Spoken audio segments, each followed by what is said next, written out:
China is the biggest semiconductor buyer in the world. In 2022, they had almost a third of the entire market, and American companies had over half of that market.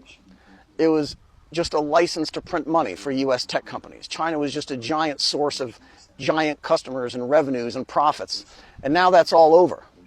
CSIS in their report, which is aptly named Collateral Damage, says that our industry is now in a death spiral.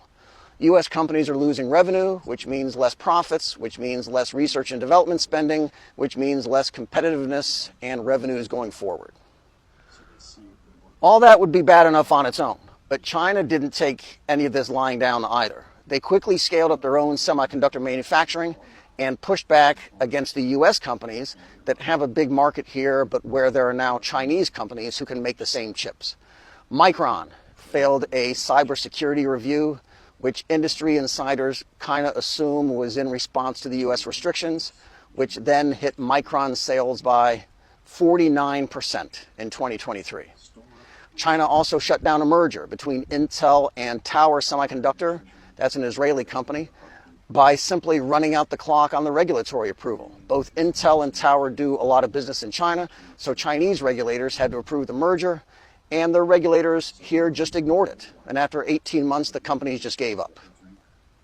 Things get worse still. The semiconductor bans have encouraged China to just double down on their own industry. They are pouring tens of billions of dollars into the Chinese semiconductor industry, and both the New York Fed and CSIS agree that our own export controls are helping China in this effort instead of slowing them down. Chinese companies have replaced U.S. suppliers with domestic ones, which they wouldn't have bothered to do absent the restrictions. The curbs also forced China to develop their own, to innovate in-house. Huawei and SMIC teamed up to build a 7-nanometer chip, which our own experts estimated would take them many years to develop, but they accomplished that in under 2 years. In the past, Huawei bought these chips from Qualcomm, and Qualcomm would have sold over $10 billion worth of these chips in 2024 alone. Now, all those sales are going to SMIC and not to Qualcomm.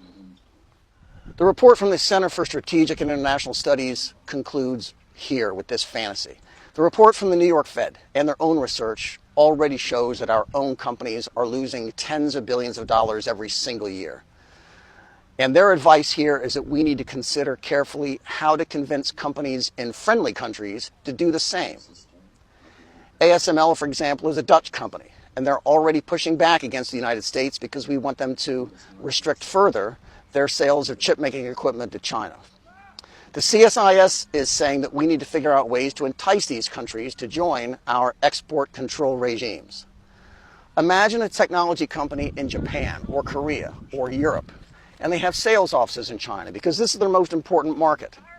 And the CEO of that company, or the sales manager, or an engineer, or a cafeteria worker, and someone from the U.S. Commerce Department flies over and says to them, hey, we want you to cancel all your contracts with Chinese customers. How do we think that meeting is going to go? Qualcomm is down $10 billion in 1 year. In market cap, our tech companies are off $130 billion. And our own Commerce Department is putting officials on planes, sending them to friendly countries. These are our friends. And we're telling them they need to chop down their own semiconductor industry just like we have. Again, our own central bank, our own public policy think tanks, we acknowledge that we are killing our own companies. We're building up China's semiconductor industries, and we're demanding that companies in allied countries kill theirs too. Death spiral. Those were literally the words in our own official reports. And we're telling the Dutch and the Japanese and the Germans and the Koreans that they got to do the same. This is Xinjiang in northwest China. Be good.